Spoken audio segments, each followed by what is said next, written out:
near, far, wherever you are. You hear Heavenly. that? That's the Titanic Rising. Shall we go for it? Yes. Stop. I wasn't expecting that. There should be a Celine feature on this album. That would be Wait, tea. Ooh. what song would we pick for a Celine feature? That's a good question. This is a question I'm sure nobody's ever asked, but it's actually crazy that no one's ever asked this. Yeah, it's like, actually, how has no one ever asked this? I feel I could hear Celine going crazy in movies. Like that feels like the biggest song, and like she's so big and Right. theatrical. I Yeah. could hear her on Wild Time. I was thinking Mm. that too, actually. Oh, 2 out of 3. But Well, like the big drama of movies, I feel like that would be really good as well. make it happen, Celine. Go for it. How are the pop girlies today? Girl, we're going through it. Well, Maria, you're fine. So you say what you're feeling now, and then the sickies will get into it. Yeah. You Well, Charlie XCX, how I'm feeling now.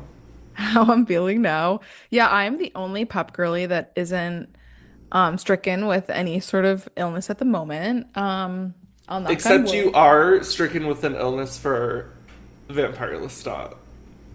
Well, yes. I mean, a week ago, I mean, honestly, guys, a week ago, all my dreams came true.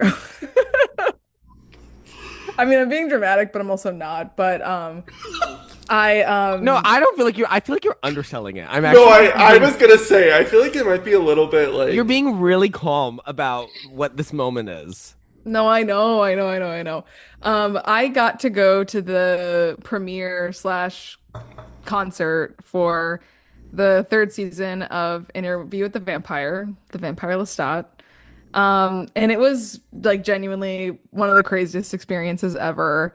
Um, like it was just like a serious case of like just like right place, right time, like every single good thing happened. Like we were like really close to the front of the line. We got to like be on the sides of the red carpet. We got to be like front row. It was like really, really crazy. We got to watch the first episode of this season like almost a week before it premiered.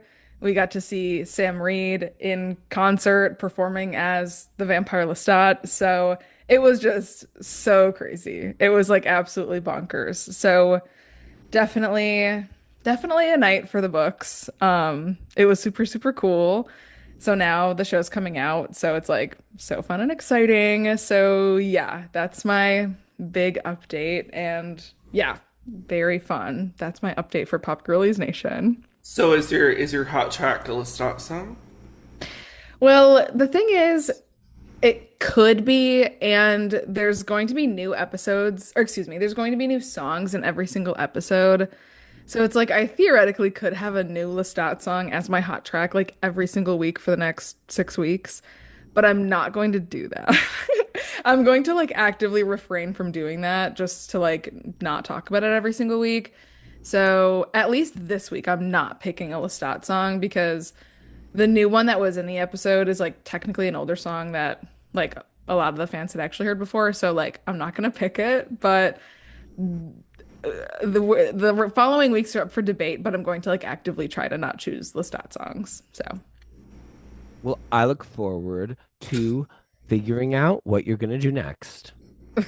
well, thank you very much. Sorry, I have foggy brain right now.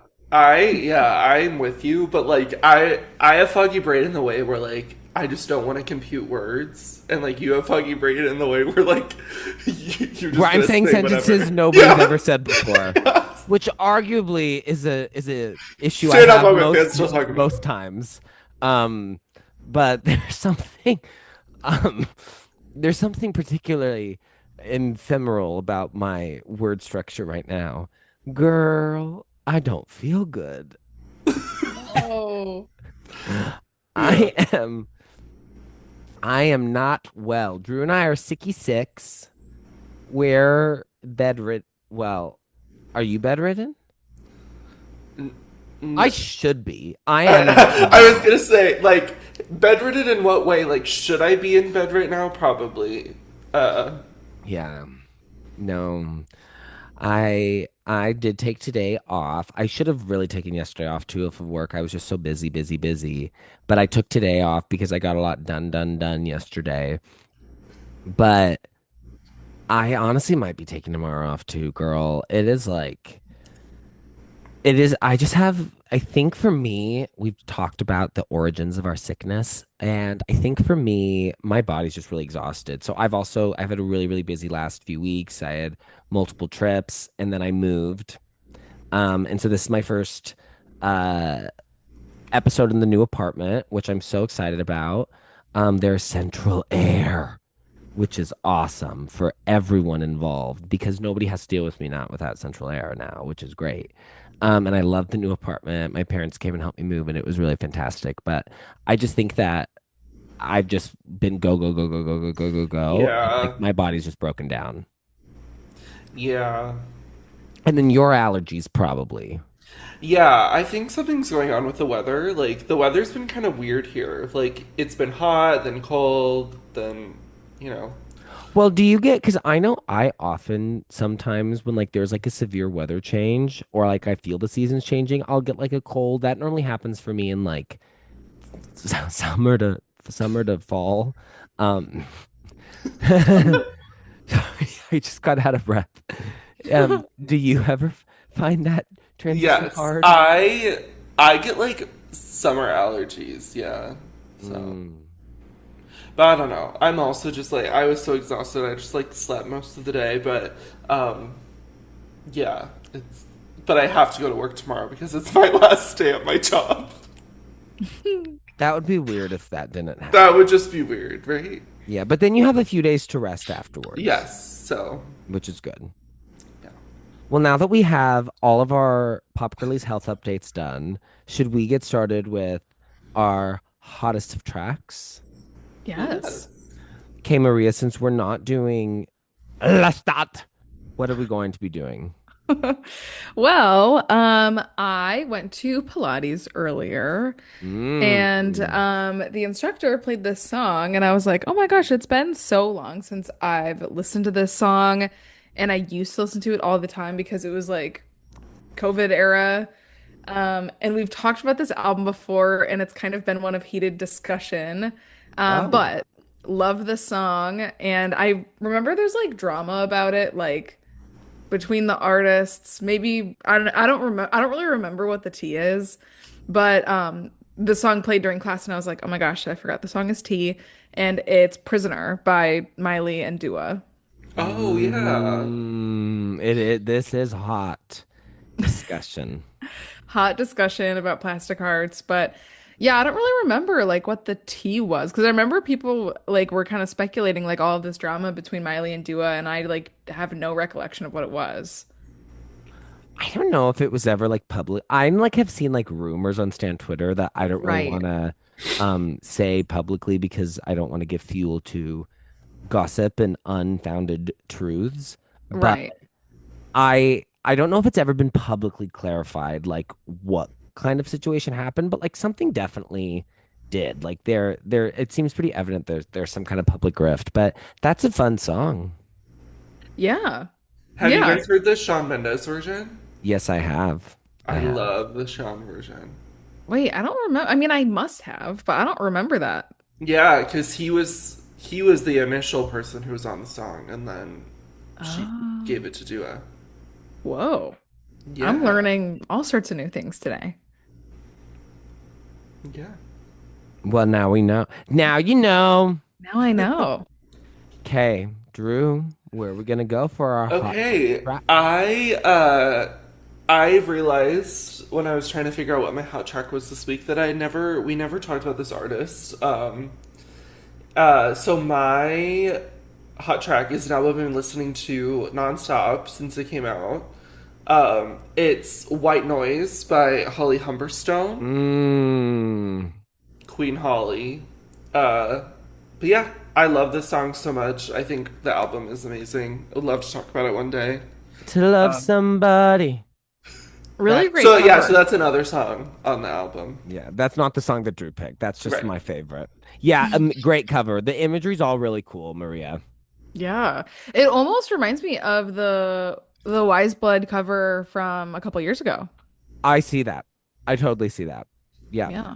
No, Drew and I have been connecting about the Holly album. I don't know if you've ever listened to Miss Holly Humberstone, Maria. No, I haven't. I've heard of her, obviously, but She I was haven't. actually, so she was one of my openers for the Eras tour in London. She was Oh, before Paramore, but my mom and I were getting drinks at the bar, so we were not in the stands when Miss Humberstone performed, but I'm sure she was great.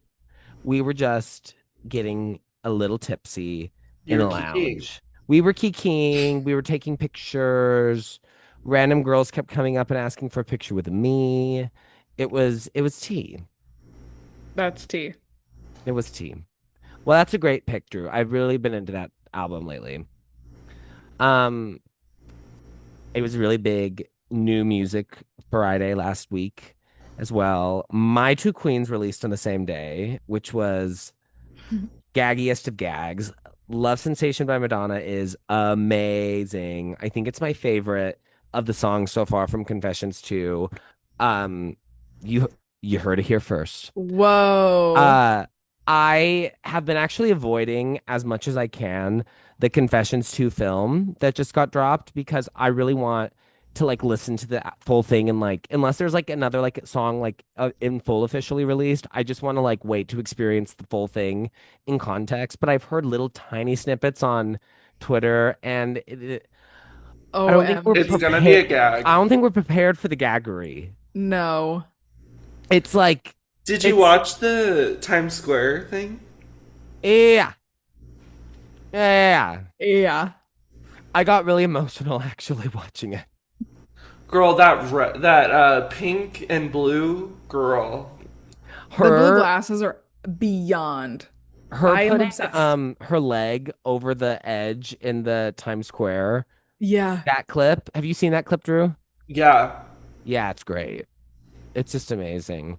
But I'm not picking that as my hot track. I just wanted to give Wow. it a shout out because girl, call me a toy. It's my story. Um, I'm doing I Knew It, I Knew You by Taylor Swift. Her latest attempt at an Academy Award. I actually think for like the first time ever, this could actually be her moment. Because it's a freaking relevant movie. It's not stupid Where the Crawdads Sing or that stupid James Corden movie that she did Sweeter Than Fiction for. It's a movie people are going to go see and know about. But I love the song. It's a return to country storytelling, but it's kind of like influenced by like 70s, kind of like smooth radio music. Like it's very Randy Newman inspired, obviously, because of the Toy Story connection. But I love it very, very much. It makes me very emotional. I think it's a really special song. I think I've listened to it maybe a million times already. So yeah, love, love, love it. And I love that it's um a reunion between Taylor and Jack, because Jack is my favorite of Taylor's collaborators. I just think he gets her in a way that nobody else really does. I think that they like have like really electric musical chemistry. Uh, so yeah, that's my hot track. Yay. Fun. Well, should we rise? I'm Yes. ready. Okay, I am. Titanic. Uh, oh, Oh, Titanic. Um, Yes. I am so excited to be talking about this album. This album is one that I love and I've loved for a while. And uh, part of the reason why I picked it is because Weyes Blood is uh featured on I don't know, I don't think it's an official feature, but like she like is involved in one of the songs on the upcoming Olivia Rodrigo album, which she performed with her an SNL a little while ago, Begged, which is amazing. And so I thought like, oh, that would kind of nice be like a nice like tee up for the Olivia album, which I know we're all very, very perched for, but also kind of like perfect timing to talk about this artist that I think is really cool and interesting and amazing. So we're going to talk about her 2019 breakthrough album, Titanic Rising. But first, a little background. So Weyes Blood is the stage name for American singer-songwriter Natalie Merring. Merring was born in Santa Monica in 1988, and she spent her childhood in both Northern California and Pennsylvania. Music was a major part of her childhood. Her older brothers and her parents are all musicians. Her dad was a member of a rockish band in the 1970s. Her family is also very, very religious. They were Pentecostal Christians. And she has since stated that church music, which was among her first introductions to music, is a major influence on her songwriting, which I definitely think you can hear in the album. Her stage name is derived from the 1952 novel Weyes Blood by Flannery O'Connor, Wise being spelled Wise. And so she used the name with that spelling starting at age 15 when she was writing songs. But eventually, over time, when she started releasing records, it shifted to the spelling that we know today. Her first album was self released in 2007. It was called Strange Chalices of Seeing, which I love that title. The record was followed up by The Outside Room in 2011, The Innocents in 2014, and Front Row Seat to Earth in 2016. Her musical style has been described as chamber pop, psychedelic folk, soft rock, and alternative. She has listed a lot of different people and pieces of media as influences, which is really interesting. This list includes Harry Nilsson, Joni Mitchell, Judy Still, Lou Reed, Stevie Wonder, Enya, the Cocteau Twins, and film soundtracks. Film is a very big part, I think, of her artistic identity, and she listed soundtracks such as Jaws and The Wizard of Oz as influences. So getting into the record itself, Wise Blood signed to the record label Sub Pop in 2017. Her previous two records had been released by the independent label Mexican Summer. So Titanic Rising is the first album with Sub Pop, which is like a bigger indie music label. The record is the first in a planned trilogy that explores modern day existential dread, catastrophe, doom, and hope. The follow up to it came out in 2022, and that record is called And in the Darkness, Hearts Aglow. Also, a really great album. So, as such, Titanic Rising is goes off of these themes and takes a lot of inspiration from climate change, the degradation of the natural world, and emotional disconnection. The album's title is inspired by both the ship itself, obviously, and the James Cameron film, which was majorly impactful on Marrying as a Child. And this connection to film is explored more deeply in what I think is the album centerpiece, the song Movies. The Titanic connection, I think, can be seen as a metaphor for the climate crisis, this perfect thing that is sinking, as well as just kind of like the overall doom and dread that I think permeates a lot of the record. Also, something interesting, the album's final track is an instrumental track called Near to Thee, and that title is a reference to the alleged last song played by the band on the actual Titanic before it sank, which was a hymn called Near My God to Thee, which I think is super, super cool. The album is entirely self-written. She's the only credited songwriter, and it was produced both by Natalie Merring and Jonathan Rado. Rado is known for both being a member of the indie rock duo Foxygen, but also a pretty big producer in the alternative indie sphere. Some of the artists he's worked for include The Killers and Father John Misty. The major musical influence is 1970s like FM radio music. That's how she described it. And she also in interviews listed artists such as Joni, who, I said before was a major influence for her, but also people like the Carpenters.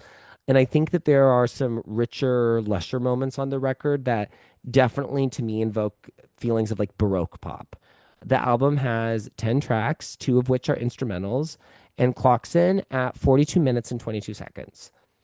The album is also known for the stunning cover art. I believe that we gagged about this last episode when we brought up Titanic Rising, but I needed to be talked about just how truly gaggy this album cover is. And the cover was shot in an actual pool. So this is a real set that was made and dropped into a pool. and everything was done like really, this is actual water. And it was shot by the photographer Brett Stanley in a pool in Long Beach. There is a video online that like details the making of the album photo shoot.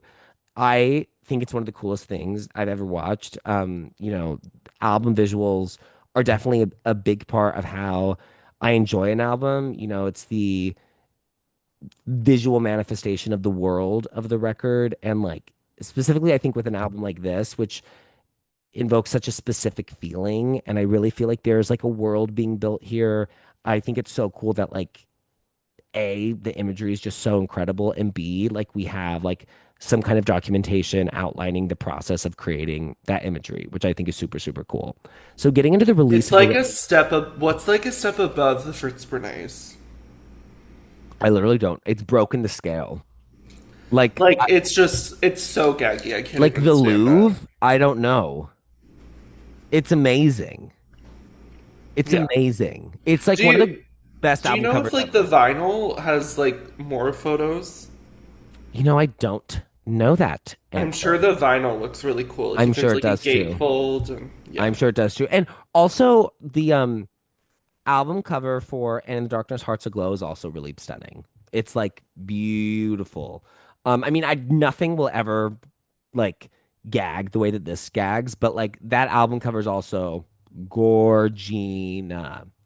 So the release of the record, Andromeda was released as the first single on January 17th, 2019. Then the album was announced, and the second single dropped every day. Every day dropped.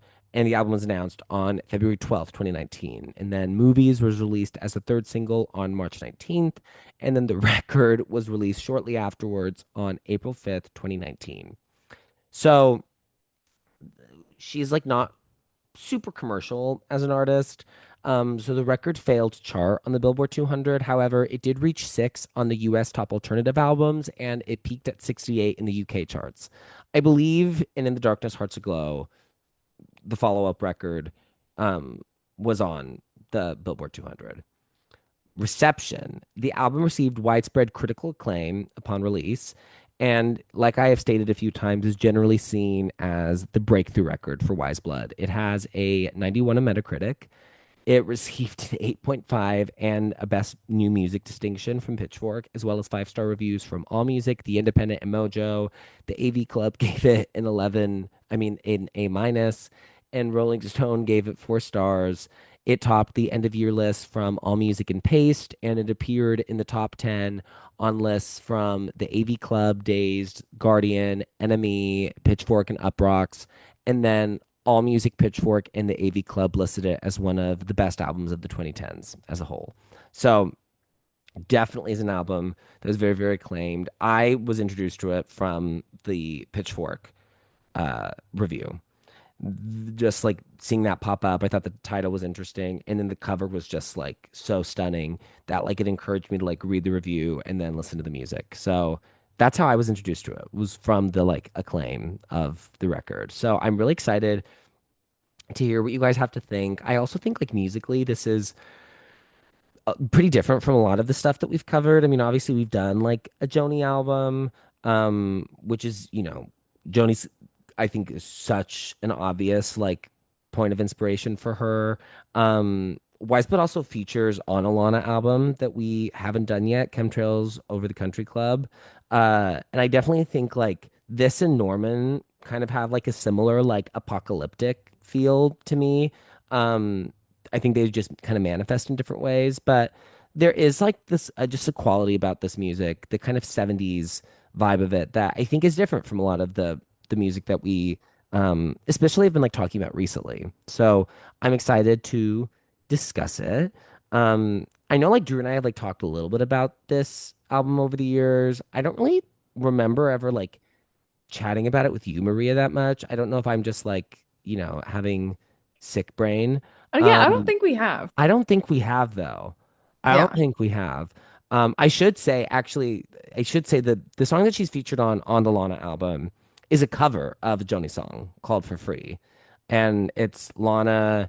Weyes Blood, and then Zella Day. And it actually is like it's like stunning. I don't know if anybody knows the song For Free by Joni. It is her like the narrator is like on the street and there's this guy playing a clarinet on the sidewalk for free and like she like reflects on like her like life as a very like materialistic singer-songwriter who like has jewels and goes to all these different shows and has all these riches and fame and then like her the way that she's impacted emotionally by seeing this guy just like joyfully play music for free on the street. It's like a gorgeous song and like their version of it is actually I prefer it to the Joni version.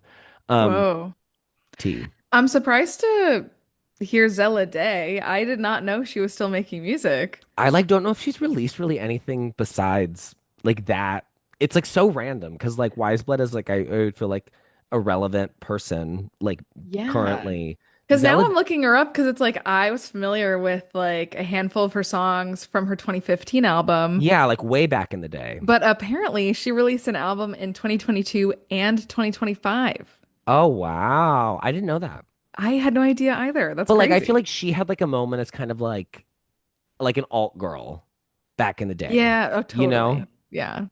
Uh, because that's like I will say, if I may, I do have a cover of a Joni song that I do prefer to the original, but I let us fear it's let probably us a much know. hotter take than yours. Will you have to say it now? I know. So I actually do like the Counting Crows version of Big Yellow Taxi more than Joni's Big Yellow Taxi. I don't hate that opinion. Okay, phew. Yeah, I don't hate that opinion. If I you had was said nervous. if you had said some shit like a Both Sides Now cover over a Joni cover, Joni Can version, you imagine? I would have dove through Zoom. I Yeah. would have found you at the. Oh, I almost like doxed you right there. I almost said the building that you guys live at. Well, don't do that. Oops. I would have gone to Huh. Maria Manor and I would have found you. Well, good thing I didn't say that. Well, I know. That's what I'm saying. I'm celebrating. Celebrate. Okay. Well, Maria, why don't you just take it away since we've already kind of been chatting? Sure, yeah. Well, I had definitely heard of Wise Blood before this.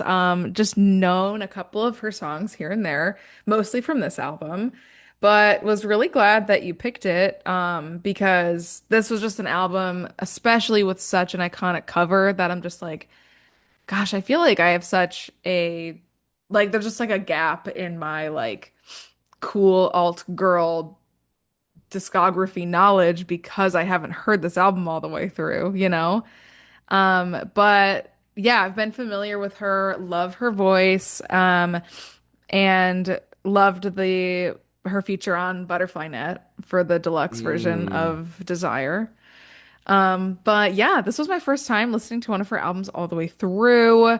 I mean, I just gotta say right off the bat, like I love, love, love, love, love this album. It is such an amazing listening experience and it's very re-listenable.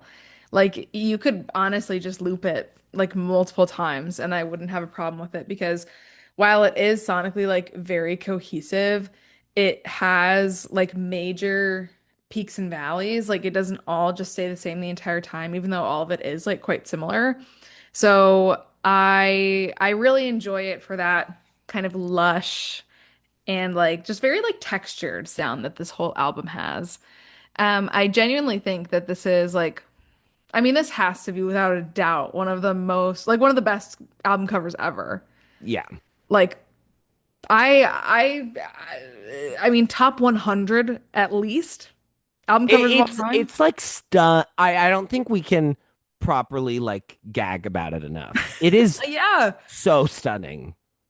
It's like really one of those album covers that you see and you're like, this album cover, like this image like has existed before like humanity even existed.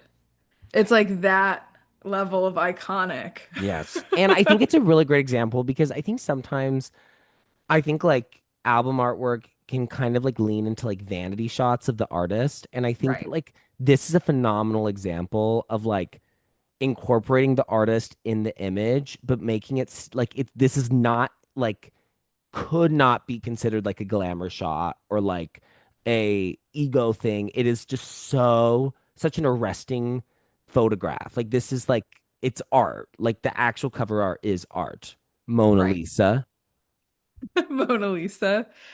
No, and I liked because I was kind of reading about the cover too, and I think like she had said something about like your bedroom being such like an important space to someone, like especially as you're like growing up and like forming your identity.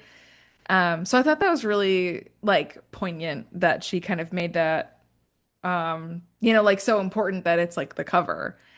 And I think this album, like, it's just so interesting. And I think the bedroom being submerged in water is really poignant also because I think this album it can feel very like dark and dreary.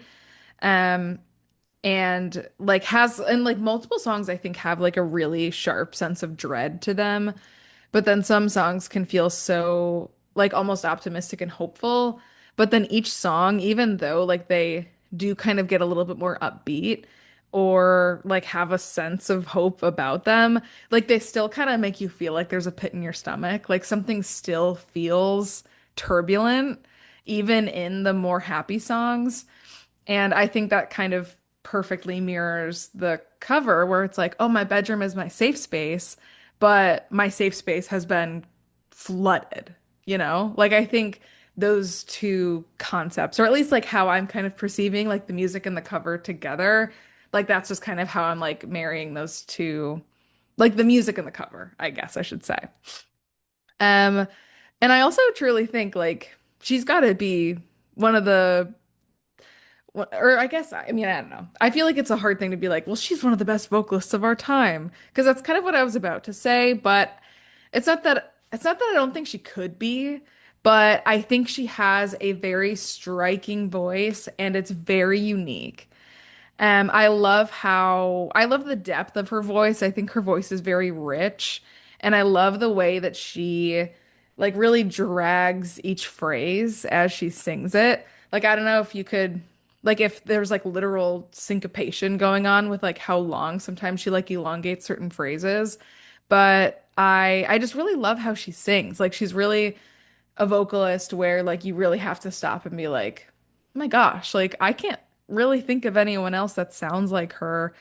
At least people that are making music now, you know? That part. She has a voice like from another time. Yeah, completely.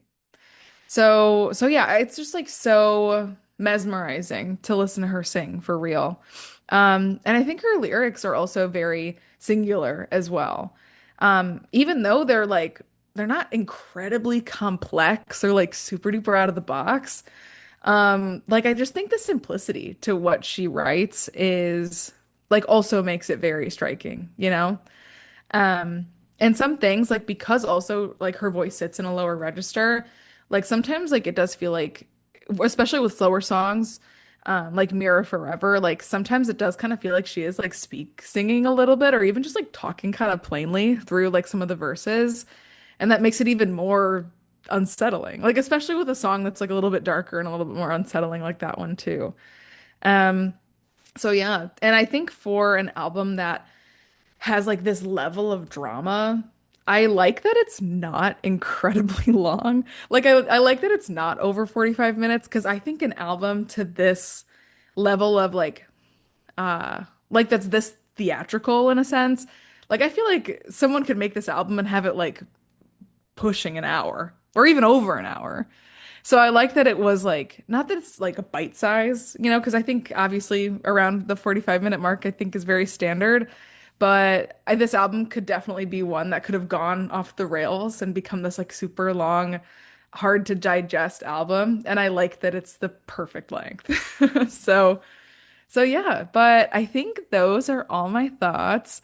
Really enjoyed. I love the drama of this album, and I like it when music is beautiful, but then it also feels a little bit unsettling. Like I don't think this is an album for all the time. Like definitely, it's definitely not that, but it's a complete emotional experience for sure. So I really love it for that. Amazing. Amazing. Thank Drew, Drew, you. Drew. All right. Yeah, I am so happy that you picked this. I you had sent me her multiple times before, and I haven't really came around to like a full project by her, but obviously with her being included on the new Olivia album, I was like so excited to give this a try.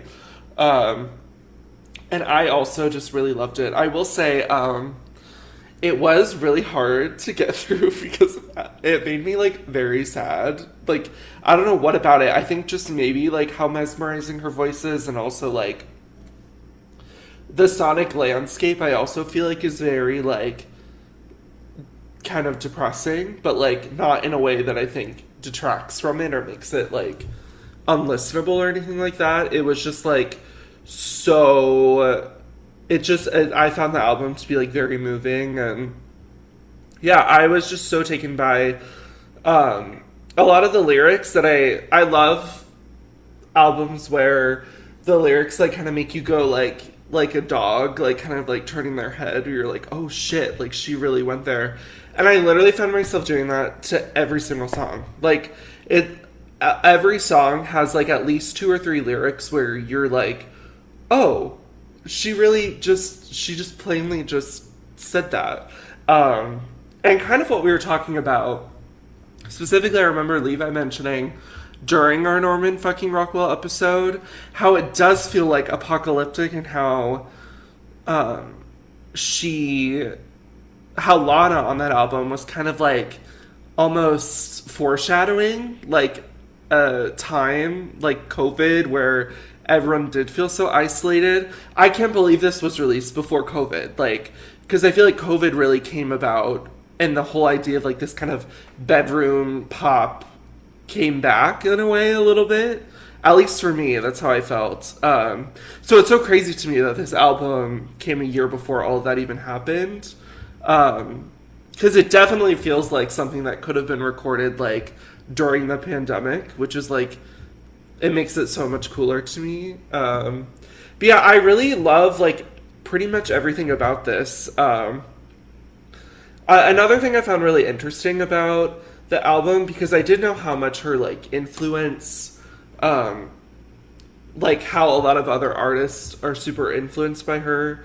Um, it was so interesting to me because I didn't really hear a lot of the artists that she's been kind of featured on. Like I don't really hear any, Olivia Rodrigo in the like anything that I could see Olivia taking from this in her music. I don't really hear a lot of Lana from this either, which I think makes it even cooler that like she really is just in her own lane in a way.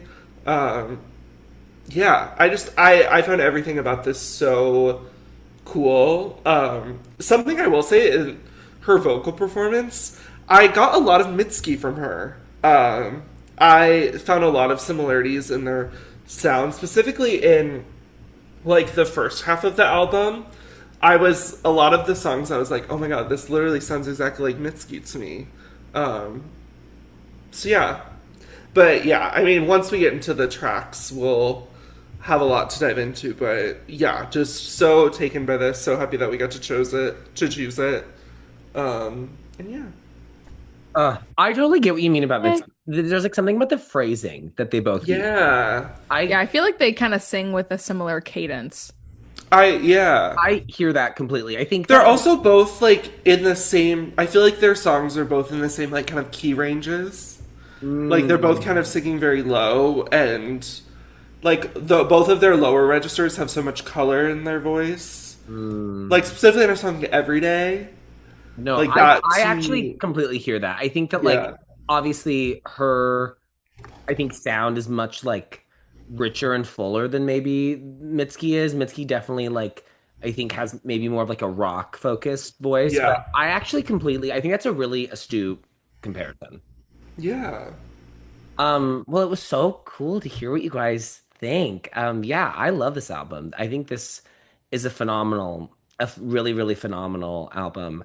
And I'm so happy that it served as, I think, her introduction to a wider audience. I mean, it's the reason why I know who Weyes Blood is, and I think it really kind of carved a niche for her in the alternative world. I think that she has like a pretty kind of solid fan base and niche going forward. So, like I said, I was introduced to it around the time, I think it was the weekend maybe that the album came out. because I believe it was Easter weekend. That's when I was introduced to the record, and I think it was when the album came out. My dad was visiting. Hi, Dad, love you. He's also sick. We're sicky, sick, sick, sick. Uh, he was visiting Chicago, and my roommate was out of town. And for some reason, like, I think I was maybe doing homework. I think that that's maybe what it was. Like, they were like, I have memories of like multiple stretches over that weekend of me like not being with my dad, but instead like being alone in my dorm, like with this on repeat. And like, I think I remember doing homework, but I also just like remember like laying on a sleeping bag. I don't know why there was a sleeping bag, laying on a sleeping bag in my dorm floor, like not in a bed, just like letting this music wash over me. I think that you both really like touched and hit that like atmosphere and mood that the album creates, this like feeling of dread. Drew, I completely understand why, you're getting like major depression and like catastrophically sad from this record. Because I even think like, although like I don't think there's like every song is like lyrically just depressing. There is just this like mood, kind of overall vibe. Um, and then Maria, I think that like you like hit the nail on the head with your note about how this is like really beautiful music that's also kind of horrific and like has this like, underlying current of darkness and dread and like something is kind of off. I mean, you can hear that from the very first track. A lot's gonna change. That is like one of my fave opening tracks of all time. I think I've talked so much about how like I really love an album that like sticks the landing with an opening track. And I think that this one absolutely does. Like we've talked a lot about like this kind of idea of like this album being like apocalyptic in a sense, kind of depicting a world that's changing, a world that's ending. There's like so much inspiration she took from like the climate crisis and like the like actual like natural world dying. Obviously, there's connection to like the Titanic, and so I don't think it's like one solid thing is the thing that's changing. There's just like kind of like things are ending and dying and shifting all around us, and like starting the album with this statement that could just be kind of like a declaration, but could also be seen as like a warning. A lot's going to change in your lifetime. One of my favorite lyrics on the entire record is if your friends and your family sadly don't stick around, it's high tide, you'll learn to get by. Also, this born in the century, lost to memories, falling trees, get off your knees. Stop. That was, yeah. It's so good. I feel like this is one of those albums where, like, after every single song, you like take that collective like, But then, like, yes, completely. But then there's also moments I find of like big joy on this record. yes, So that totally. they're like every day is such a banger, even though it is also like laced with this like dread and anxiety. This album, that song is like specifically talking about like dating, modern day dating, online dating, the kind of like alien experience that is. And I think that like this is a song where her like sense of humor kind of shines through. Maria talked about this sense of theatricality that permeates the record, and like, yes, completely. And so I love that every day is a chance for that theatricality to like maybe not be like so fully serious the entire time. Because I think that like this song is full of zingers. Like I I love the lyric, true love is making a comeback for only half of us, the rest just feel bad. Doomed to wander in the world's first rodeo. That is so good. And then also the other night I was at a party, someone sincerely looked at me and said, "Is this the end of all monogamy?" Like it's clever, it's funny, but it also has this like undercurrent of darkness. And I think that it's one of my favorite things about the record, the world that it's created, this feeling that is really specific. Um, Norman fucking Rockwell's kind of the only other album that I can, you know, compare it to in terms of that, but the way that they approach it, both musically and lyrically, is completely different. Like this to me is such a richer, heavier, darker album.